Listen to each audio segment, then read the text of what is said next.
Thank you all for making time on your Saturday to be here with me. And as we're waiting for people to arrive, we'll be together for approximately 2 hours. And the idea is that there'll be a portion of lecture. It's going to be an introduction on some of the concepts and theory around this relational Gestalt model, relational compassion model of working with trauma. What we're going to cover is just some ideas about addiction and trauma and the relationship in between. I'm going to make sure that we have some space for questions, for thoughts. The lecture will be recorded, so anybody that's not here could see it later. As well as if you, for any reason, can't stay for the whole lecture, you could always catch up. It'll be available via YouTube. So, yeah, the idea is it's to do a brief introduction of some of the concepts and ideas that will be covered later on in the full 6-module training. But this is also meant to be just like a standalone lecture. So it is something that we cover in depth in the longer training. But the idea of today is to share with you some of the basic concepts of what I think is a little bit of a different paradigm of understanding addiction and its relationship with trauma. And the basis of it is from this relational Gestalt approach. What I could do is I could give you a little bit of background on how this training, these ideas, these lectures came to be. I'm a certified Gestalt therapist. I've been practicing for about 22 years, 23, something like that. And I was lucky that I found Gestalt early in my career, right out of, I haven't even graduated college actually when I started my Gestalt training in Mexico. I'm originally from Tijuana, Mexico, and I live in San Diego and practiced here for a long time in the United States. So in working with people in different settings, I've worked in a psychiatric hospital, rehab centers, outpatient programs, obviously private practice, LGBTQ center, even working an employee assistance program as a clinical director for a while. I through all those years, there was a sense of how important it was to understand trauma. And I started working with primarily substance abuse quite a few years ago. And for any of you that has ever done any work with substance abuse or addiction, it was clear that there was always trauma in the background. There was always a history of traumatic experiences that eventually led to this creative way of adjusting through the addictive behaviors. And as I continue doing this work and expanding my understanding of addiction beyond substances, I was also beginning to realize that what was also true is that a lot of the times people will come into the office, especially for private practice, primarily because of some sort of dissonance in their life, a lot of times relationship problems. A lot of times they would have identified trauma in their early life and wanted to work on it. And what became very evident is that addiction was present as well. The only thing is that it might not have been substance abuse. It could have been excessive working. It could have been, romantic relationships. It could have been success or money making, whatever it might be, but it served the same purpose. So from those experiences and in working with people and adjusting my own understanding of addiction, adjusting my own experience in terms of what to focus on when working with people, I began to put together some of the concepts that I'm going to share with you. So obviously, it also came from trainings and lectures and readings and other people who have expressed their thoughts around this that helped me expand my understanding of addiction and trauma. So it's a collection of life experiences, professional experiences, trainings, readings, information that I've gathered through the last 22 years. I eventually came up with this idea to start doing these lectures and these trainings. And what was interesting for me, at least, is that I had never considered this forum, the online forum, until the pandemic. because for me, trainings were always in person, lectures were always in person. I had what I had done before in my career had been in person. And because of the pandemic, it opened this amazing door to connect with people from all over the world, as we are now, right? We have people from the United States, from Mexico, from all different parts of Western and Eastern Europe, India. So it really has been this amazing, in some ways, discovery, even though the technology has been around, that connection can happen through a screen. The connection can happen through, thousands and thousands of miles away, and we get to meaningful things, not only in a therapeutic relationship, but in a training or growth connecting relationship. So uh, that was a very brief slash long introduction in terms of some of the ideas. And as I mentioned before, for those that are coming in later, the idea of this is, and the reason that I like doing it in this format of Zoom, where we have a bunch of little windows versus kind of like the you see me and I don't see you format that sometimes we do in lectures, is that the idea is that we can make this a relational experience. So I welcome you if you have any questions, any thoughts along the way. I'm definitely going to make time towards the end to have a moment of just having conversations and addressing any thoughts or questions you may have. But along the way, just raise your hand or call my attention if I don't notice. Just unmute yourself and interrupt me. I appreciate interruption.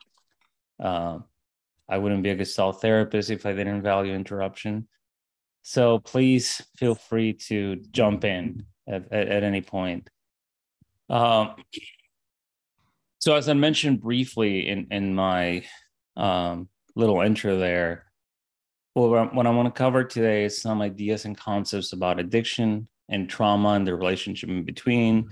And sprinkle in all of that is the Gestalt relational approach.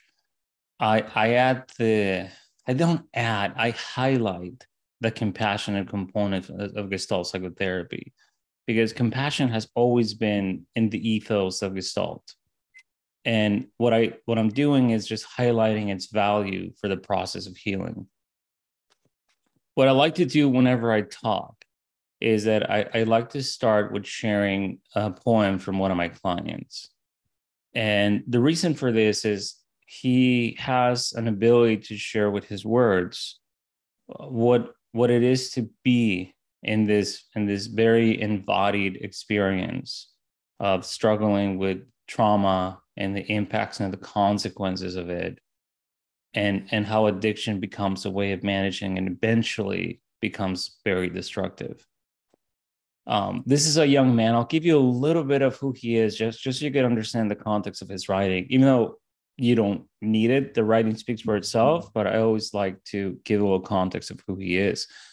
So this is a young man that when he was 4 years old, he lived with his father and his great grandmother, because he never met his mom. His mom, from the information that he has, was someone who was severely mentally ill, had substance abuse, addiction, and homeless.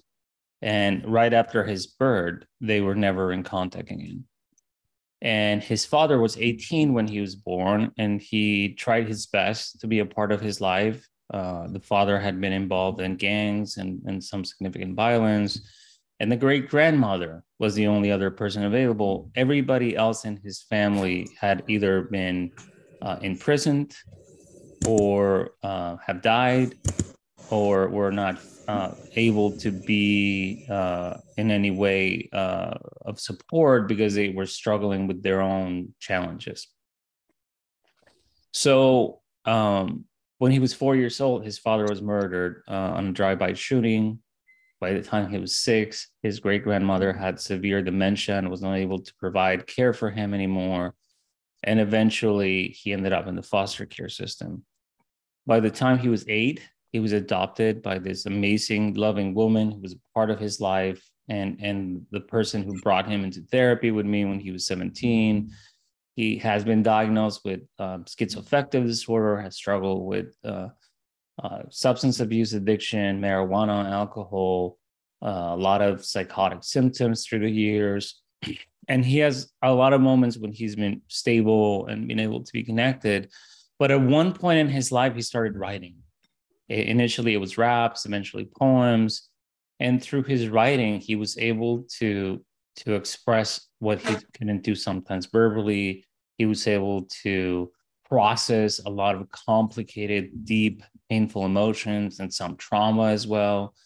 So I'm going to share this poem with you, and now that you know a little bit about him, so hopefully you can see the context. But when he initially gave me permission to share his poems, his motivation was and still is for all of us that are in this profession of healing to be able to get a glimpse of what some of the people that we're working with are experiencing. And for him, that's tremendous value, and why he wants me to share this with you, because it came from him offering it and really wanting it to be in the world. So I'm going to share it and read it for you. Every day I wonder if the demon that slumbers in me will arise, filling my head with lies. I have vivid thoughts as well as dreams, watching blood flow and hearing screams. I try to fight this while I ask, why am I like this? I'm acting cheerful while I'm truly fearful. In the darkness, something's lurking and it's smirking. I wonder, is my medication working? I feel page after page of raw emotion, unraveling rage as powerful as the stormy ocean.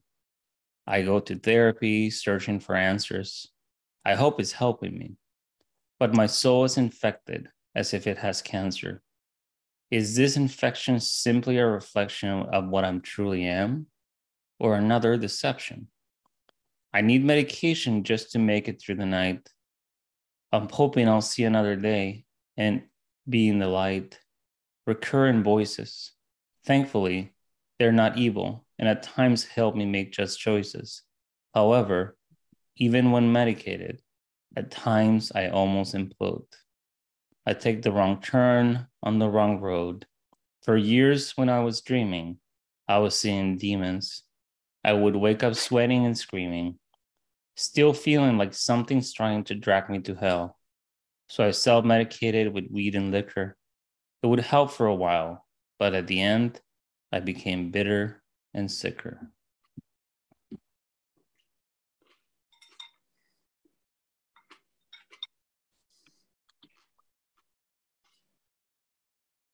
So it really gives us a sense of what it is to be in that place where, in order to get through life and have moments of respite, we turn to anesthetizing experiences that are fortunately at the end to create their own consequences and their own negative experiences. So we invite you just to keep him in mind and his words as we go along, and I share with you some of the thoughts and ideas. Because for me, it's always so much better when there's a sense of a person, and we're not just talking about concepts and ideas, that we're able to apply it. And hopefully this could be applied to someone in your own lives. And I think a lot of it, at least for me, it's also applied in my own experience. So it's important that when we do this work, we remember the most important component of it, which is the human being that's sitting across from us. And for me, that's the essence of the relationship, that it's a human to human connection, that it's unique in its own way, because it's a healing human relationship. And that makes it really special, that makes it unique. But at the end, if it's not human to human, we lose the most important part of the healing experience, which is that it happens because we're also human. It doesn't happen because we're a machine. So let's talk a little bit about addiction. Hoping to bring, and not, I'm not saying that the idea of a different paradigm of addiction is exclusive to me. This came from my own learning and experience of working through working with people and reading and lecturing and books like Gabor Mate's book In the Realm of Hungry Ghost. Can't think of any others right now. If they come back, I'll let you know. I mean, Miriam Taylor's book on trauma, and a few more. I mean, I'm not remembering all the people that I should thank for this idea, but it's basically, first of all, expanding our understanding of addiction. I think that in our field, and I should say this disclaimer that I normally say in the beginning, I almost forgot. I want to make sure that I acknowledge that what I'm talking about in my experience is very focalized on the Western hemisphere in the United States and Mexico. I try as best as I can to learn about what's happening around the world, and I've had the opportunity to connect with therapists from different places, and I see that there's a lot of parallels in what I'm sharing. But please know that I don't meant to say this as an absolute truth, because there are nuances and differences depending on where we're from and our culture and all those things. So I just want to acknowledge that I am talking about my experience, and that doesn't make it an absolute truth. But anyway, in this sense of what I see in our profession in terms of the people that I've had contact with, is that a lot of times we have made addiction synonymous to substance abuse. And that's a mistake, because it was never meant to be that. And it's much more of its purpose versus how it's presented. So when we think about addiction, I understanding as a developmental disorder more than a substance or a clinical disorder that has to do with the activity that the person is doing in order to anesthetize or disconnect. Why is it a developmental disorder? Because when you look at addictive behaviors and you begin to explore somebody's history and their relationship with whatever way they found in their life to adapt, there is a point that it's a functional creative adjustment. And the most important part of that sentence is functional. There is a part in somebody's life that addictive behavior was the best way for them to survive their environment, for them to survive their family system, their social situation, to manage pain, to manage discomfort, to adjust to life in a way that they could be able to have some sort of success, relating, connecting with others. So there is a sense of it being self-medicating. I don't necessarily love the concept of self-medication, but it's the idea that I find some way of managing life that helps me survive painful, traumatic, horrible consequences. And the goal of every addiction, be it relationship, be it success, be it multiple sex partners, substances, is to change the brain chemistry. Because in changing the brain chemistry, and in the actual training, we spent a good amount of time talking about neuroscience of addiction and the neuroscience of trauma. It would take too long and too much to dive into it now. But there is the reward system of the brain plays a big role in addictive behaviors. And what we have found is that response, that dopamine dump that happens from pleasurable activities, is at the end of the day the purpose of addictive behaviors, because it allows us to not be fully in the present. It allows us to have a moment of peaceful disconnect. Often in the stories of people, and I'm sure that for all of you that have been doing this for any amount of time, you heard stories and people's relationship to addiction. And the common story that I hear is that most people's addictive behaviors start around adolescence. If you think about adolescence, it's a time where social belonging becomes the most important thing in their life. The awareness of social structures, the awareness of, social pecking orders to a certain extent becomes much more relevant. And there's a need to belong. There's a need to be part of a group. If I'm already struggling with a sense of self and beliefs about myself that are unhealthy, going into this world where I have to be seen a certain way is extremely threatening. So one of the common ways of adapting is to finding ways of not being me, of not feeling me, of not fully being in my experience. And within all that structure of high school and the difficulties of finding your group, there's always one group that is open for enrollment. They don't discriminate. They're willing to take you in. It doesn't matter who you are. And they're the kids smoking weed in the back of the school. It's the most welcoming, loving group. So a lot of the times, this sense of finding a place to belong is at the core of some addictive behaviors. So let me share the screen one more time.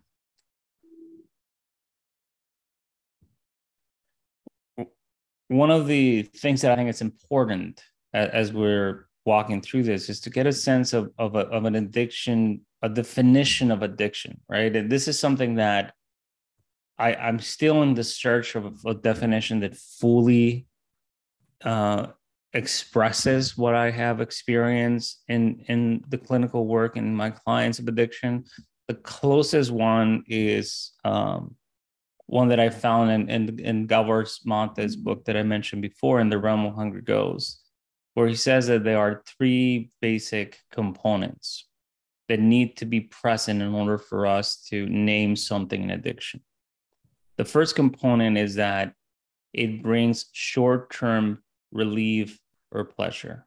So in the immediacy of engaging in that behavior, there's a sense of relief or pleasure or both that is experienced. So it feels really good.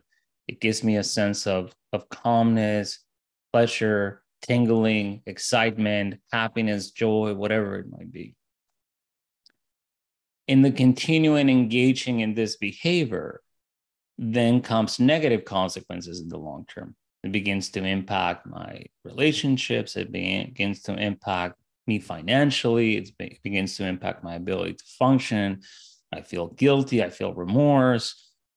People get angry at me. I show up late to work, or in my relationships, I'm less present. I'm disconnected. And up until this point, that's the most common definition of addiction includes those two components. Continuing use of a substance despite negative consequences. Right? That was the definition I used to use back in the early 2000s, and I would say this every day to somebody new when I was doing inpatient programs and I was doing outpatient programs. It was like this is the definition that we know, and this is the one that we kept on saying. But it was missing something, because the negative consequences are not enough. If they were, nobody would be addicted, right? If negative consequences were enough to understand addiction, and that was enough to wake people up, we would not be talking about addiction right now. So the third component, I think, is really important to help us understand, because the other thing that is true is that there are people that stop that destructive behavior when the negative consequences pile up, right? So is that truly addiction? Or was it, this disruptive behavior that at times people are able to have enough sense and curve?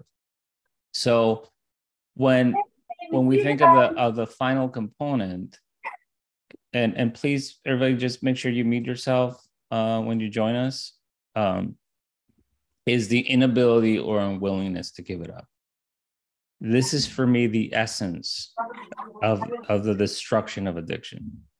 Because despite the fact that it's affecting me in a negative way, it's creating consequences.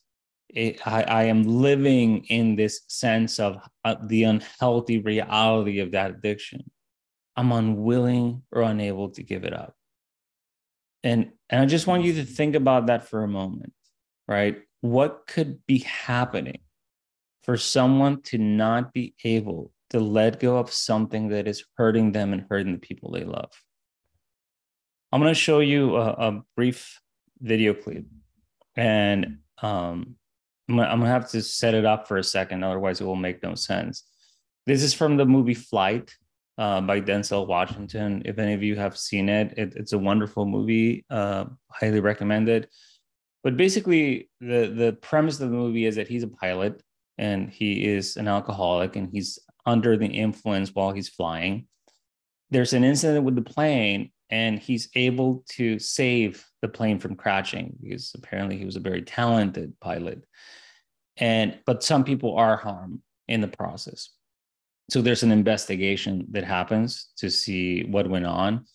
And in this process of the investigation, there begins to be some awareness that there's a possibility that he was under the influence. So he is told by the people that are helping him that he needs to be sober. He manages to be sober, I can't remember, for a few months. And this is the night before the trial that's going to determine and impact the rest of his life. It's going to determine if he's going to go to prison or if he's going to be seen as a hero. So he has to be sober. He's been sober for a while. His life is riding on the next day, and the difference between prison and being a free man.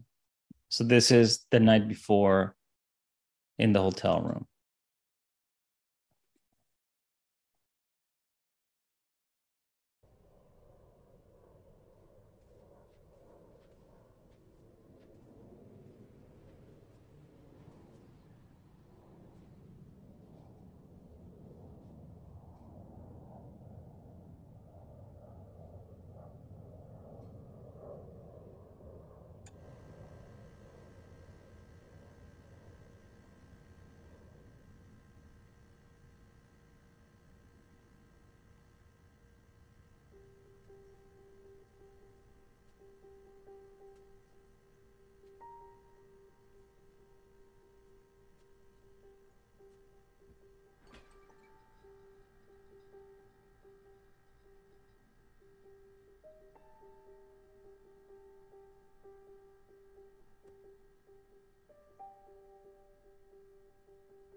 How's our man? Not a peep.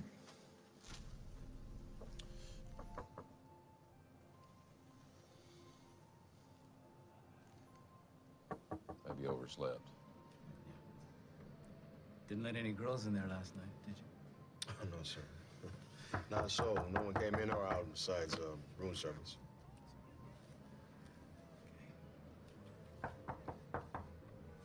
You have a key? Hey, Will. Hey, buddy. Will.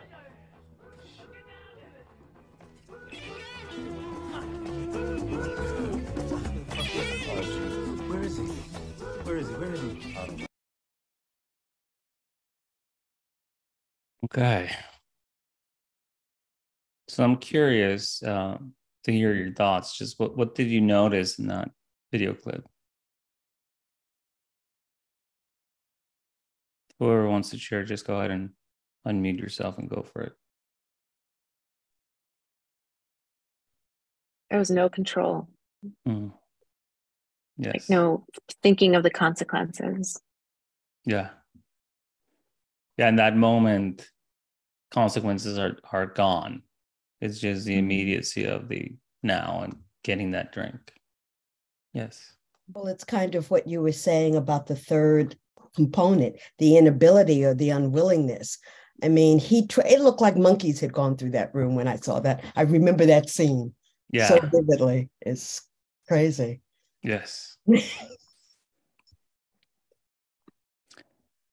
Yeah, and I don't know if you noticed when he grabs the bottle, he caresses the bottle with his finger, and he smells it, right? That is telling us something that he portrays well, which is there's a romantic relationship with the substance, in this case, with the addictive behavior, because that's how deeply connected and relational it is. I work with people who are abusing heroin, and one of young men said, if I stop using heroin, I will die. I mean, we understand the opposite is true, but in his life, that was real, because the dying was not necessarily physical death. It was the emotional death of having to be with all the pain and all the memories from trauma.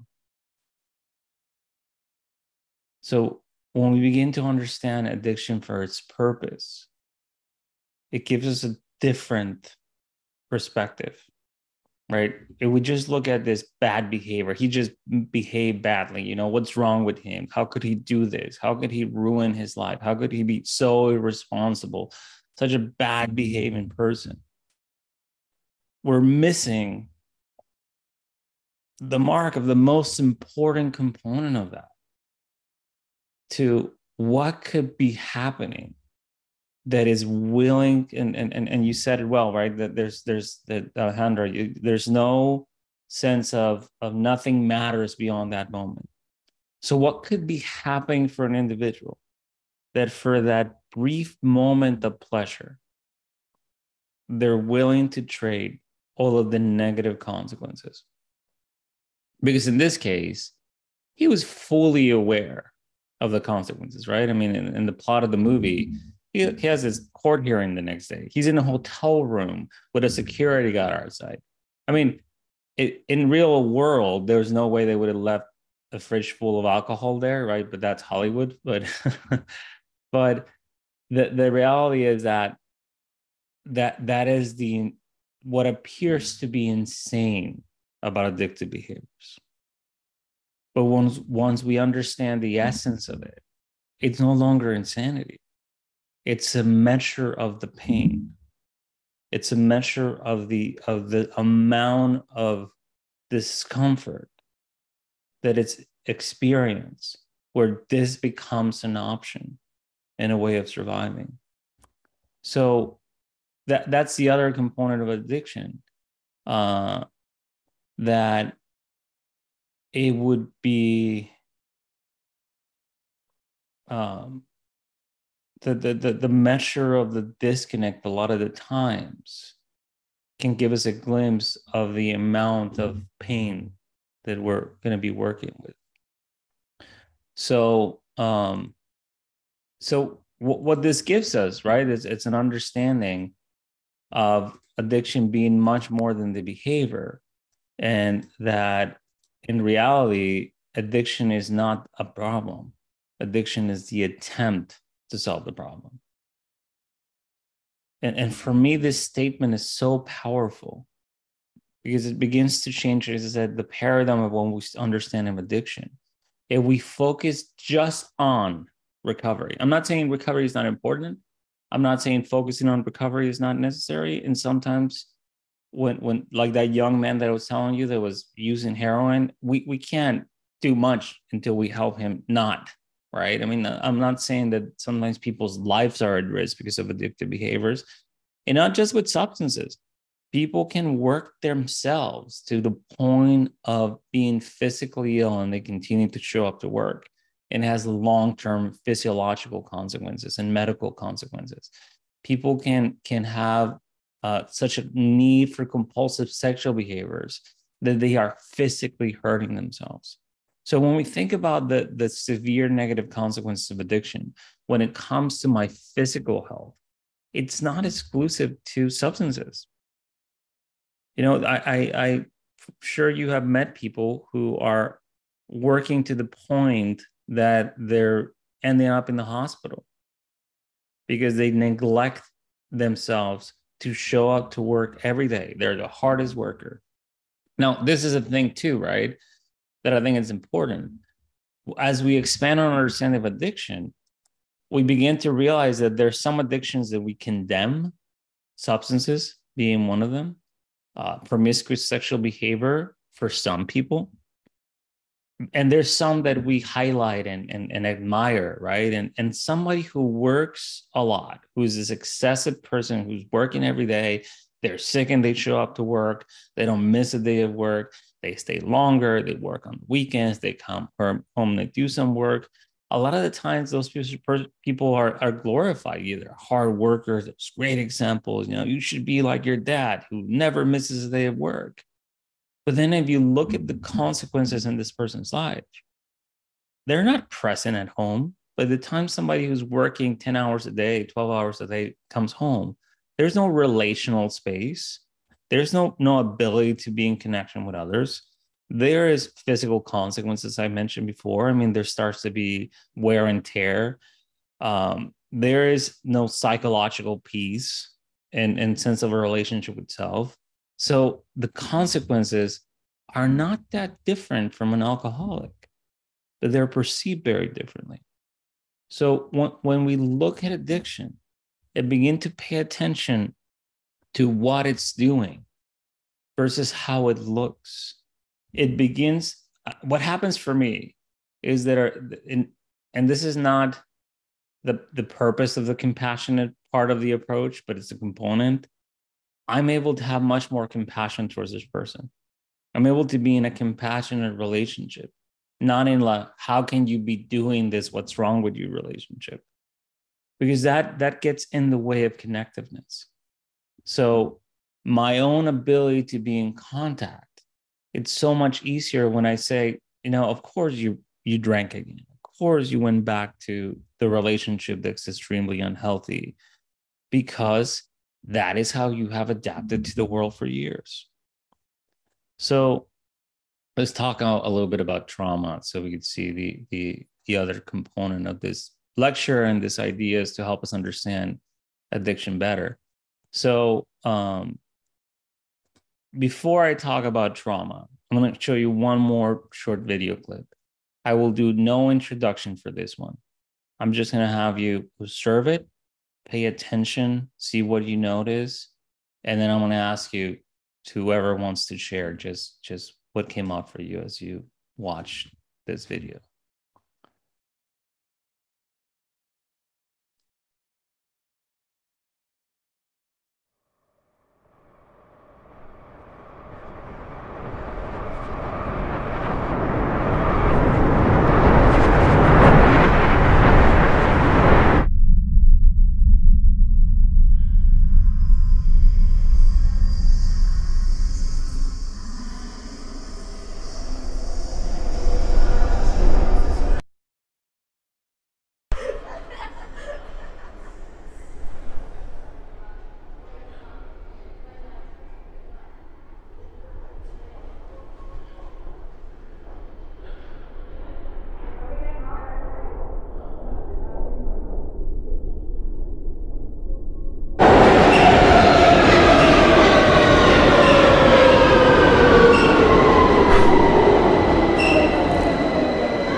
Okay. Anybody would like to share what you noticed?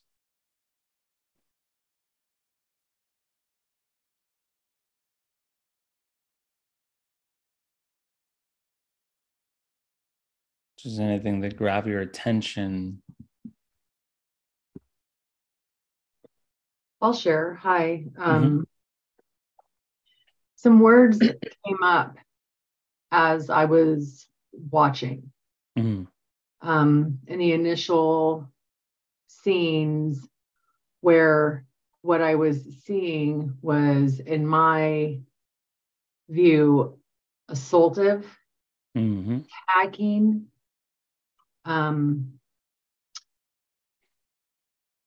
He was so kind of very internal in terms of his experience and everything that was going on around him. And it was, in my sense, coming at him. Yes. So that, like, the word assault kept coming up. Mhm. Like, it just elicited this feeling that he was being assaulted by his surroundings, the sounds, even like those beautiful little moments of like love between people. Mhm. And it was so striking the moment he made contact with that girl, Yes. that he saw in her what connected him to something that he could relate to, that he could soften and be seen and joined together rather than being assaulted. And it was quite jarring to me the moment that there was that bump in the train. Yes. And I went, oh, and my heart sank. Mhm. Like, oh, the moment this guy gets a little relief and connection and understanding, that's what I saw. And then it Yes. just got stripped immediately and taken away. And I'm not sure about the older man and the glimpses he was giving him. I kind of thought that it was an external figure that just saw him with empathy, Mhm.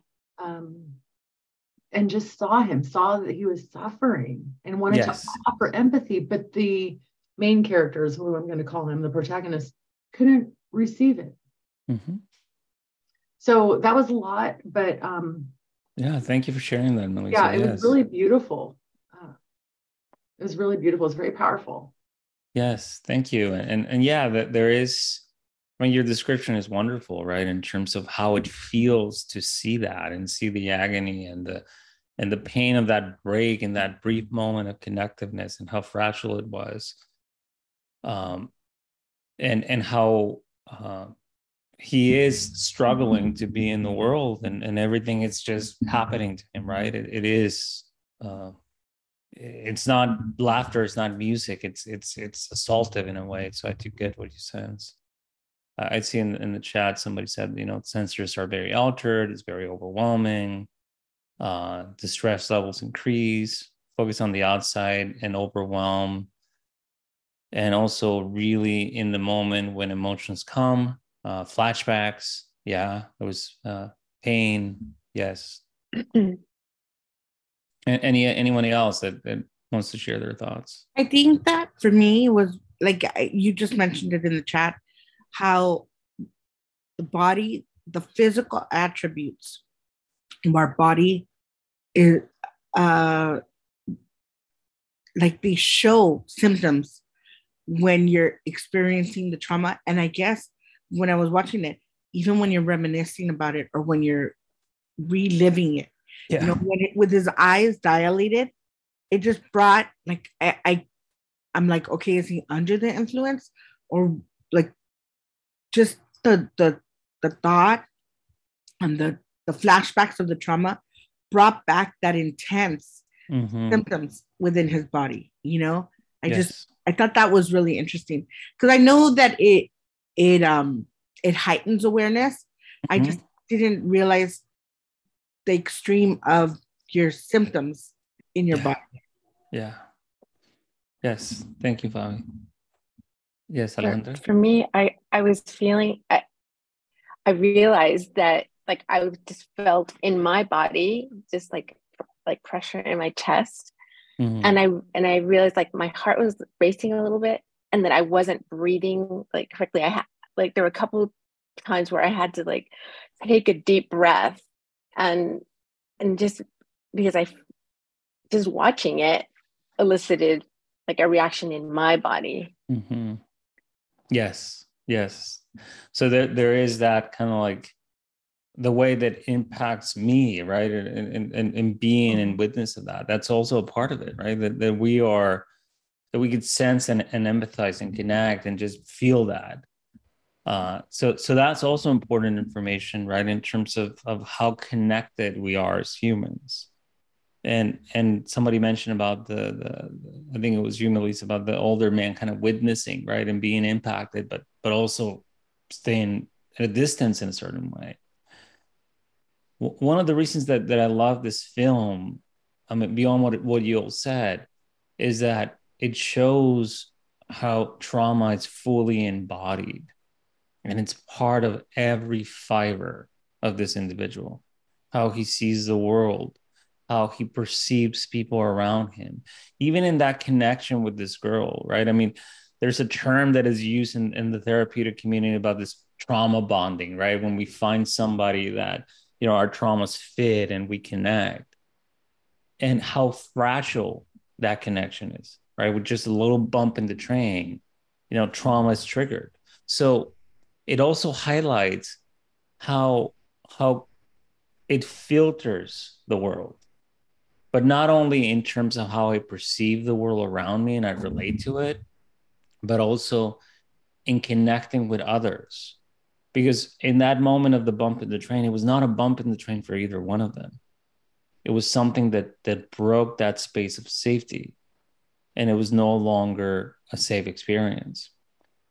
For me, and then the older man kind of like being able to see it and witness it when other people were not, right? Because that's the other thing. People walk through life and they're so good at being invisible that not everybody's able to see them. So in some ways, I actually never thought about this until today because I've seen this video, I don't know how many times, at least 40. But there's something about that that highlights the therapeutic relationship in terms of how there is a space of safety and how we need to be careful because it could be easily broken, and how just seeing and being empathic is not enough, right? It's a start, don't get me wrong, but there's more to that relationship than just witnessing, even though witnessing is the most important part of the therapeutic engaging when we're working with trauma. So thank you all for sharing. So let's May I talk say about, something? yes, go ahead. Uh, we don't mention it, but I think it was obvious also that there was fear Mm. together with empathy, and Yes. fear was in both sides, but Mhm. mostly in the lady and the man, Yes. who the observer. So this is also something that we experience because the field theory, it touches our own trauma Of mostly. course. Yes. So there's fear there because we are also exposed Yes. to something that is so traumatic. Not the same, but something. So in this invisible and so sensitive stage, fear also exists in both sides. Yes. And thank you for saying that, because I think that now as we're talking about the therapeutic relationship, there is a value in being aware of my fear, my discomfort, my presence with the other, because I believe that's a big component of a therapeutic relationship. What that is, and I'm getting a little bit ahead of myself, I'll talk about this a little bit more later. There is what that is, where I think Gestalt therapy, one of the reasons that I fell in love with it, is this concept of the self of the therapist is a tool of therapy. What that means for me is that there's almost this prerequisite of vulnerability as therapists, that we need to be able to be vulnerable, to be as best we can fully present with the other. And that means at times holding the sadness and the pain and our own sadness and pain. Yes. That creates relational contact. Yes, Anne? That's interesting what you're saying. Yeah, Gestalt. The old man, I saw also the fear, but it was like he could hold his fear better, and his perspective on the outer world was broader and more into reality than with the young man. He had like a tunnel vision in a way, because he was overwhelmed and he was not really grounded, and as a lady said, not breathing, and he was not moving. So he was in a kind of freeze. Yes. Yeah. Wonderful observations. Yes. Thank you. Nobody had ever mentioned this aspect about the old man from all the people that have seen it. So, or at least I'm sure people think it, but thank you for bringing it up, which is at the end, we see his own trauma, right? But it was this place of being able to see the world more fully, where in his trauma response being so much more present, there is a narrowness. And that is one of the consequences of trauma, is that the world becomes very narrow, right? And that's truly seen there, where we could make up stories about the older man, that he's in a place where he's able to see a little bit more for whatever reasons. But yeah, there is a sense that it's still present, but not in the same narrowing way that it is for the young man. Yeah, thank you. Okay, so let's talk about trauma then.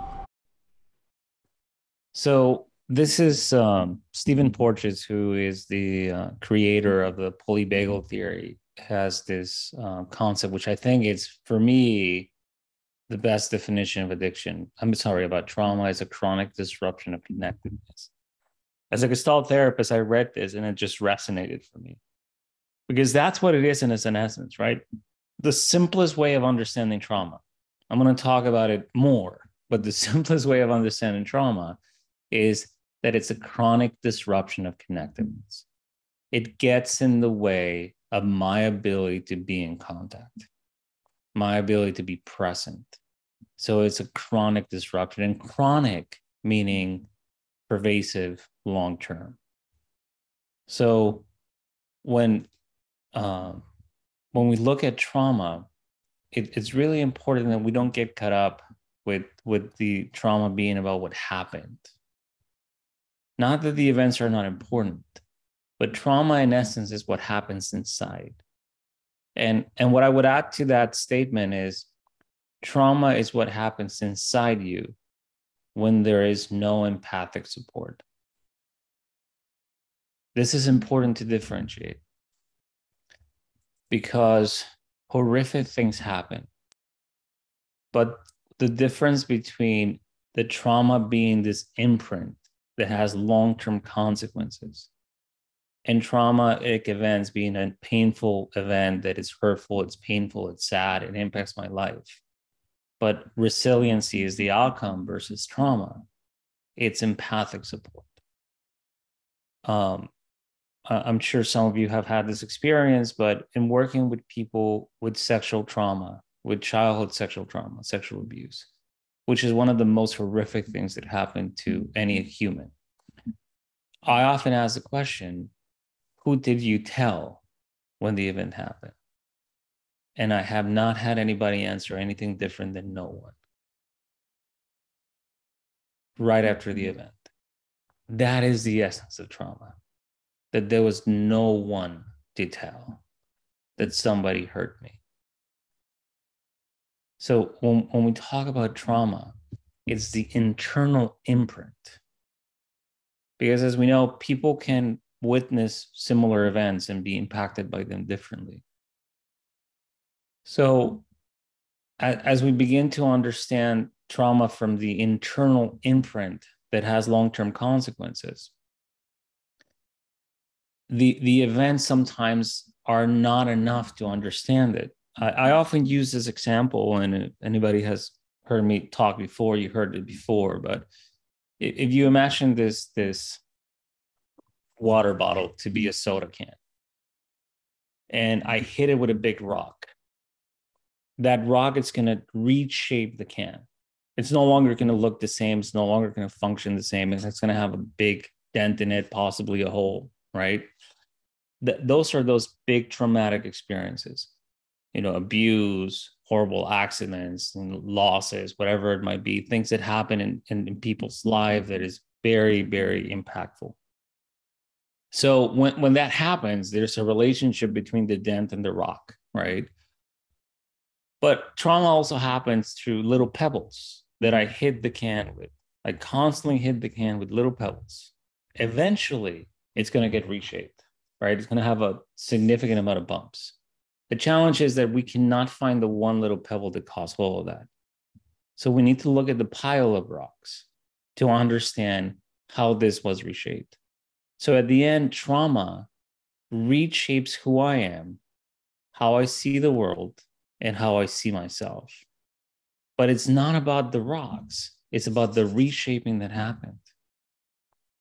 So understanding that when we're working with trauma, the events in the story is important, but a lot of the times there is not a sense of an event. There's a pattern of behaviors, anxious household, absent parent, unrealistic expectations of success, a lack of emotional connection, et cetera, et cetera, et cetera, on top of maybe some abusive behaviors, on top of maybe some aggressions. All those things reshape the individual. So part of the journey of therapy is to begin to pay attention to all those bumps, to understand how the reshaping happened, to understand all of the factors that contribute, and that at the end, the reason why trauma impacts our life, it's not the event because the events are in the past. It's because when they happened, there was no one to hold and care for. There was no empathic support. During the 9/11 events that happened in New York City, there was a preschool that was right in front of the World Trade Center. And all these little preschoolers saw the buildings collapse, saw people jump outside of the windows. And they provided them with a lot of counseling afterwards and support and so on. And they found that there were some children that were impacted by the events a lot less.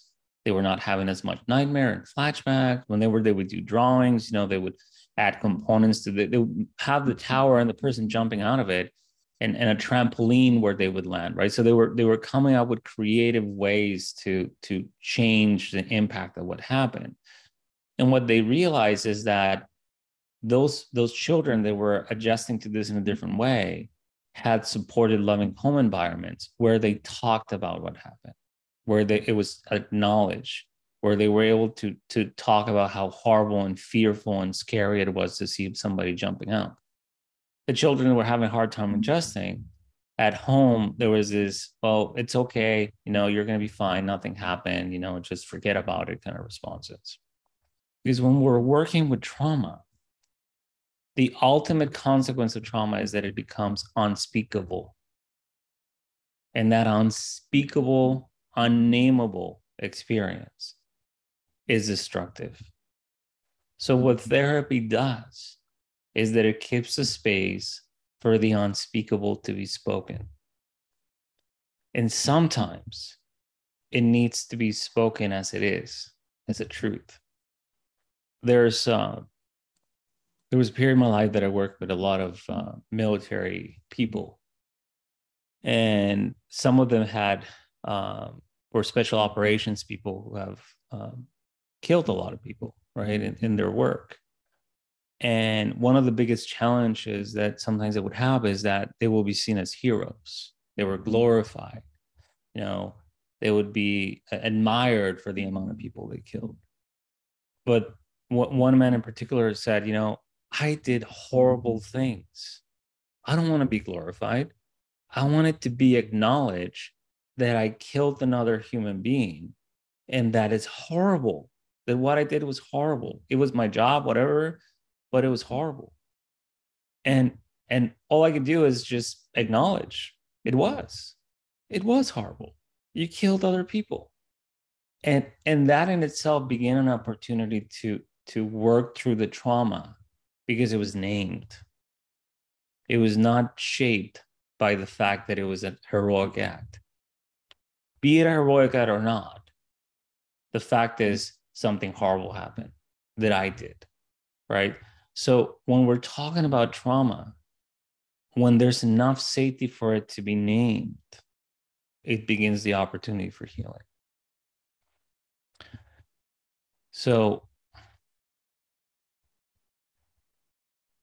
with that, you know, some of the aspects of trauma and how it's presented in adult life, there's first of all, there's a loss of response flexibility, right? Somebody talked about that I think it was Anne, the young man being in this tunnel vision, right? The ability to be in this relationship with the field that is interactive, right? We see the field and then we pick up the figure and then we move on to the next. When we have experienced trauma, especially developmental trauma, that is no longer true. It's very fixed to what is safe and it's very narrow.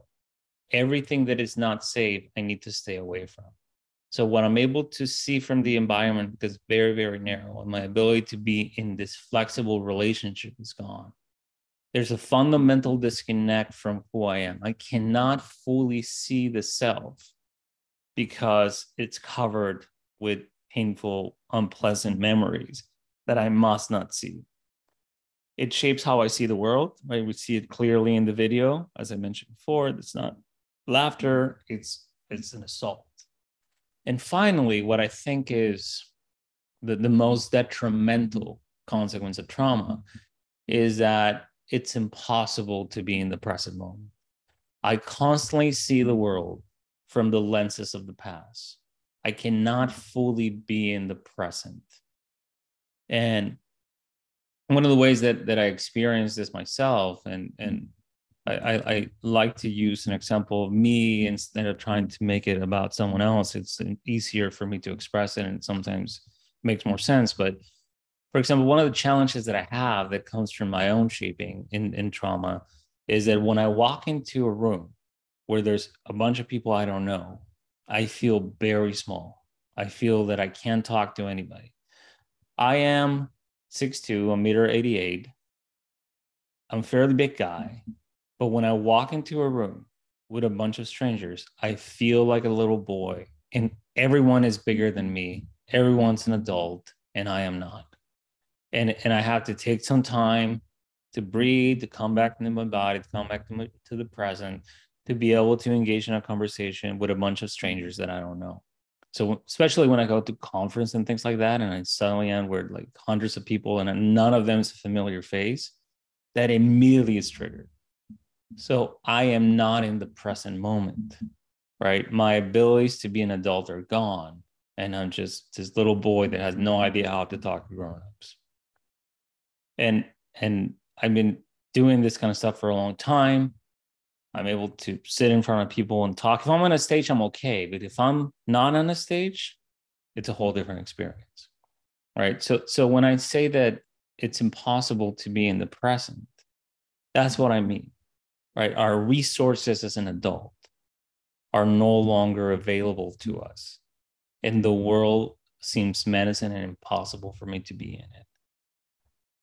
And why I say this is for me one of the most severe consequences is because it impacts my ability to relate. It impacts my ability to be in the world. It impacts my ability to connect with others.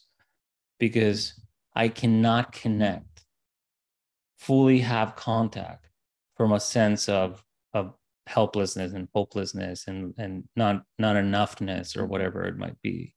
It makes it really impossible to me to be in relationship.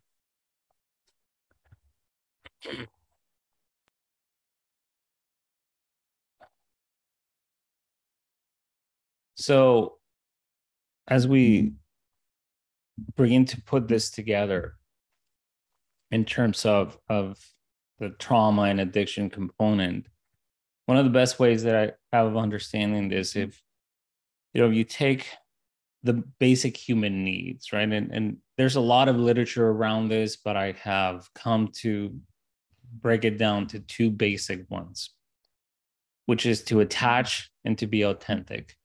You think about that as the two basic human needs. Authenticity meaning to be able to be in the world in the way that is natural to me, my interests, my emotional expression, my relationships, you know. And to attach is to find an adult that takes care of me and protects me and brings me safety, right? That's a basic need. Obviously, love is a component. Obviously, you know, all the sense are part of it.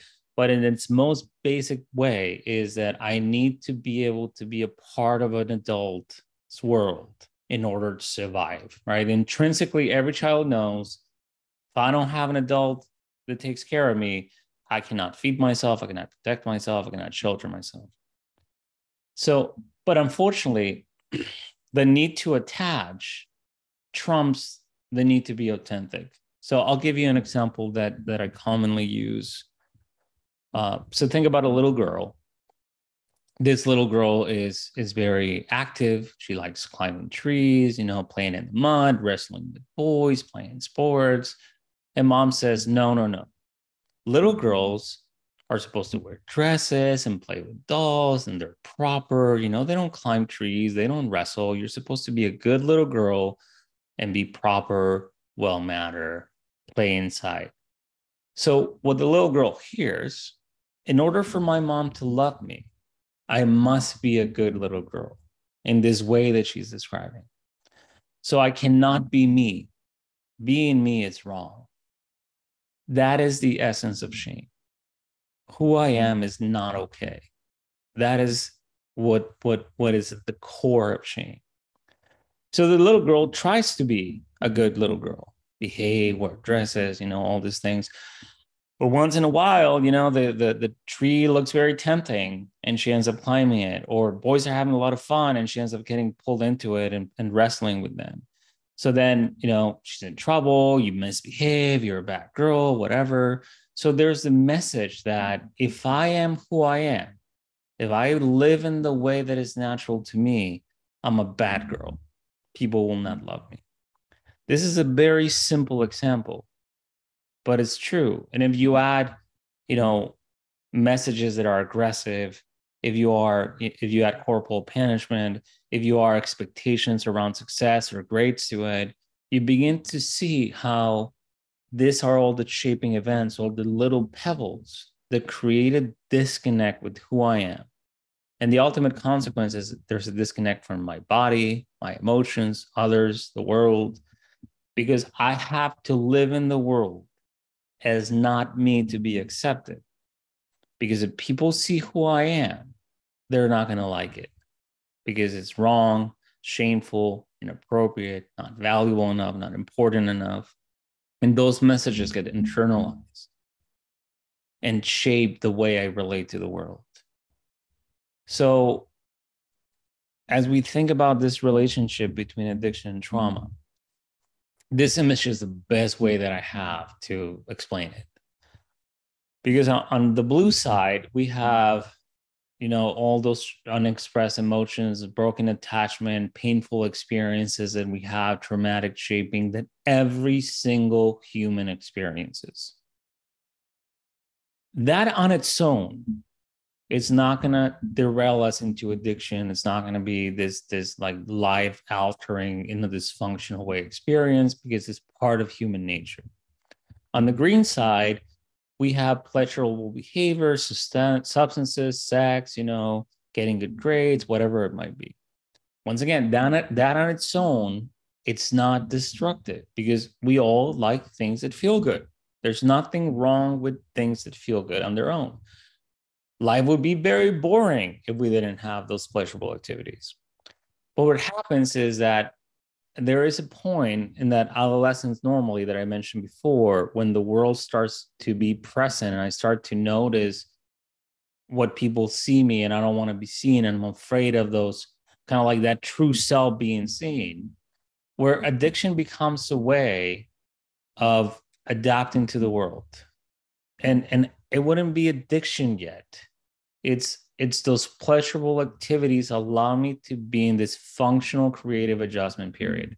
So right around this area, they're still not touching, they're connecting, start to feel like, oh, for example, if I smoke weed, I'm much more sociable, I'm more relaxed, I'm no longer thinking about all this stuff, people like me, I get better grades.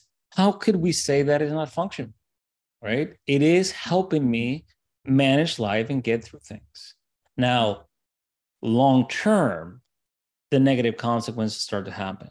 It starts to get into that realm of, I can't live without this, even though it's hurting me. And the addiction and the pleasurable activities and the trauma experiences and the pain became so fused and so connected that I feel that I cannot survive in the world if I'm not anesthetizing in this way. People are not going to like me if not able to be in this way. I work with a young woman who had been smoking marijuana since her teens. At this point, she was a young adult, had finished college, was trying to be in the world. The pandemic was part of it, but all she did all day was smoke weed, hang out with her friends, and play video games. And at one point, the dissonance of that weed was no longer beneficial in her life became clearer. And she said, if I stop smoking, I will lose all my friends, because that's what we do. That's what we did when we were in high school. And that's what we do now that we're in our 20s. We get together and we smoke weed. So I can't stop smoking because I would lose who I am. And I would lose all my friends, right? That is the essence of that sense of belonging. Addiction is a disease of belonging. So the opposite of addiction, it's not abstinence, it's connectiveness. It's being able to be in contact with other humans. That is the ultimate not goal, because that doesn't really highlight it. It's what we're striving to when we think about healing, the ability to connect. Now, healing is what we're working towards, right? The possibility of healing. But what is healing? From my perspective, healing is the ability to make space for pain and other human experiences and realize that it ends. That's what healing is. That I could actually be with my pain and realize that that pain ends. Because that's the ultimate fear. If I touch my pain, I will forever stay in this painful discomfort. So healing is realizing that that is not true. That there is light beyond the pain and that it ends. That if I stay and hold it with another empathic human being that can create that space with me, the pain ends. That's the essence of healing. So I want to share just a couple more things with you. And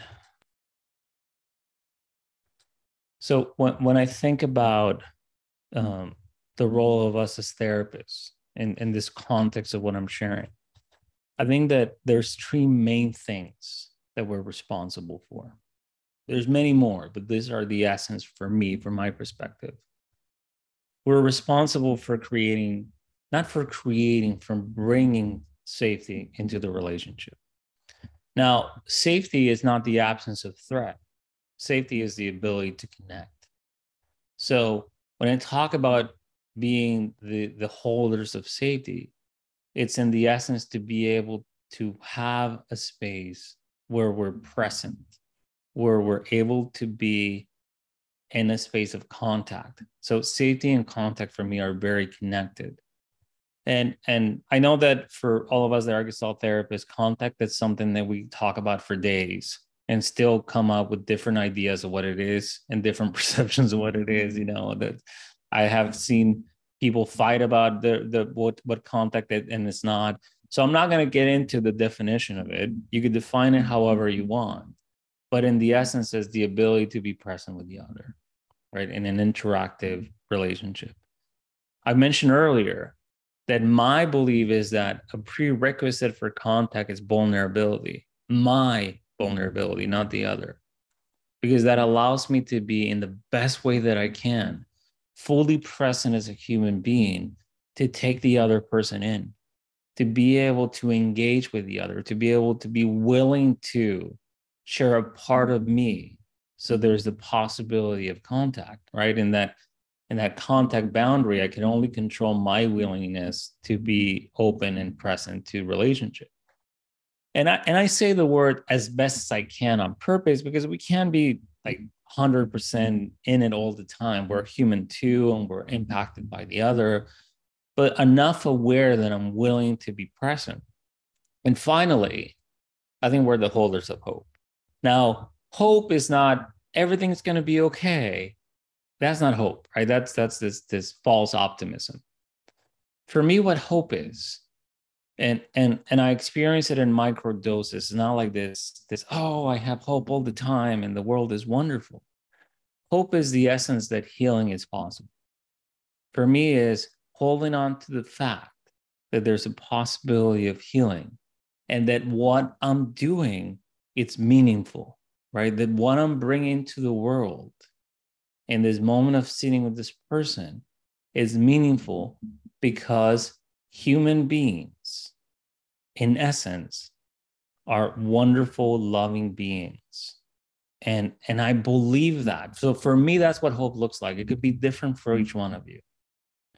But I need to hold on to that, because when we're working with people and we're hearing these horrible things that humans do to humans, holding on to the fact that there is a purpose for this. There is something beyond just us sitting here in pain in terms of why we're sitting here that makes it worth it. So for me, a lot of the essence of what we do is holding on to those three things. And at times, when we're dealing with really painful, challenging experiences, sometimes it's good to remember those are the three things that I can hold, because there might be many things that I cannot. But those three components, I believe, can be present. I dive into this a lot more in the long training, but it's just kind of like a little glimpse of what that looks like. And I want to show you this briefly. I'm not going to go too much into it because it will take multiple sessions for us to do this. But this is the essence of the trauma model that I'm proposing. And the idea that it shows a tree as an example is because these are not steps, these are not levels, right? It's more of something that is growing, and the possibility of something growing, which for me it's healing. And those are different components. And I just want to highlight one part of it for now, which is the very, very part of the trunk there where it says to witness and communicate and to validate the experience. And the reason that I want to highlight that is because that is kind of, for me, the essence of the trauma healing possibilities starts from that. Because if you think about what witnessing really is, it's to be able to sit with another and be in the best way that I can, fully present, to value and be engaged and be in contact with your life experience without trying to change it, without trying to modify it, right? Hearing your pain, hearing your experiences, hearing what's happening, without saying things like, oh, it's going to be okay, or, you should do this, you should do that, that for me, it's one of the most valuable components of therapeutic relationship. That you could be with someone who is willing and able to support you and not needing to change it or modify it.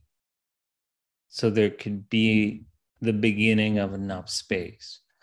And the validating the experience, the believing. I know that I have had a lot of moments like this where I have had someone who's sharing their pain, and they say, I have never said this to anyone else. And that for me, it's a sacred moment. When somebody is saying something out loud that has never been spoken to another human being.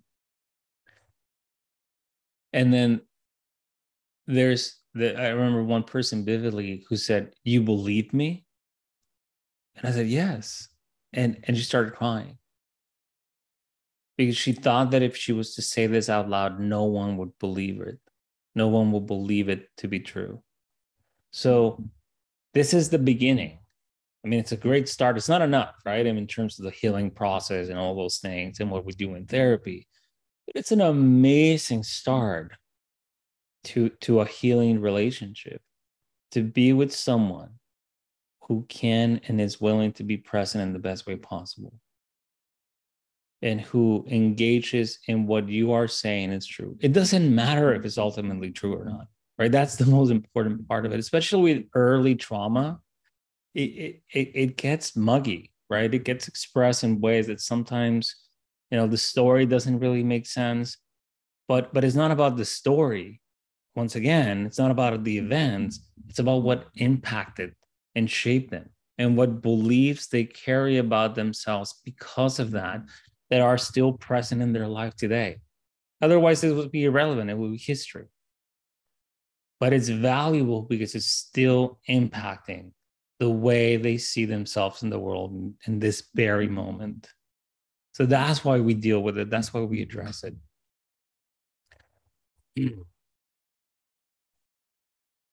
And I just want to share one more piece here where I want to tell you a little bit about the actual training. I promise that I won't spend too much on it because I don't want this to be a shameless promotional event. This is the part that is just the little snippet of it. It's not the core of it, but in this program we're going to start on the 21st, is divided into 6 modules, and in those modules we go in depth to a lot of the concepts that I talked about before. We go in depth in terms of the nervous system and understanding the different components of it. I talk a lot more about the assessment process, the development process, some ideas and experiments to help people work through creating space for recovery and working in the early moments when somebody's still actively engaging in addictive behaviors. And then we spend a lot of time on going to the different components of the model and working through it. In the training, I do demonstrations. So I work with people who are willing to volunteer for different moments, for the resourcing moment, for the exploring possibility of a different relationship with compulsive behaviors. And then we do a full demonstration of the compassionate relational approach, the whole tree that you saw there a moment ago, as well as addressing some ideas for groups and couples and family work. And there's a little bit of snippets in terms of other theories besides Gestalt that I found useful to integrate at certain moments. So we take a deep dive into some of the concepts that we're talking about before, but more so in terms of how to apply it to our work with clients. So before I'm done and we move into the questions and more interactive, I want to share one last poem with you by the same young man that for me, it's meaningful in terms of the why I believe I do this, and maybe all of us. Hopeful. At times, it seems there's nothing but darkness. There's no hope, so we drink and turn to drugs, a way to cope and numb our pain. But what do we gain? We grow to be insane. But it's not too late to repair the damage, to heal our wounds. We could find the light within each of us. There's good in every one of us. It may be difficult to find that light, especially After living in the dark for however long, I will admit I'm still trying to find peace myself, have so much anger, and at times I resist recovery. I want to change. I believe it is possible. It's even in range. When we find the light and embrace it, it spreads from our souls to our hearts to our heads. It's never too late to take control of our fate. My greatest enemy whispers in my ears. He manipulates, deceiving me for years. I'm afraid of times, but it's just a test. It's not different than the rest. We all have our battles, internally or otherwise. How you fight yours is up to you. I don't mean to preach. It's more a reminder to myself. Don't give up.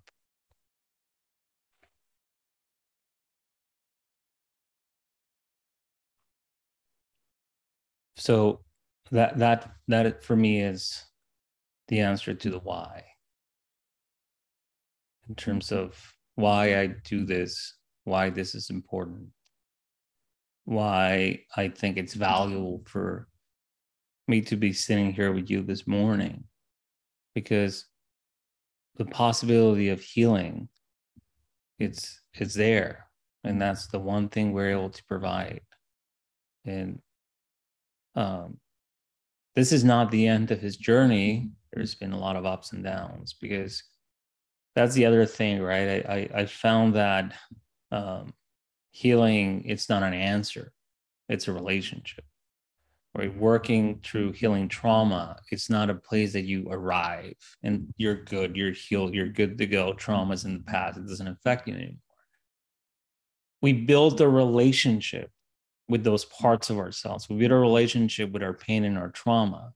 So as I mentioned before, I still get triggered when I walk into a room, but I have a relationship with that pain that I'm at times able to successfully work through it, take a couple breaths and then find someone to talk to. But it doesn't go away.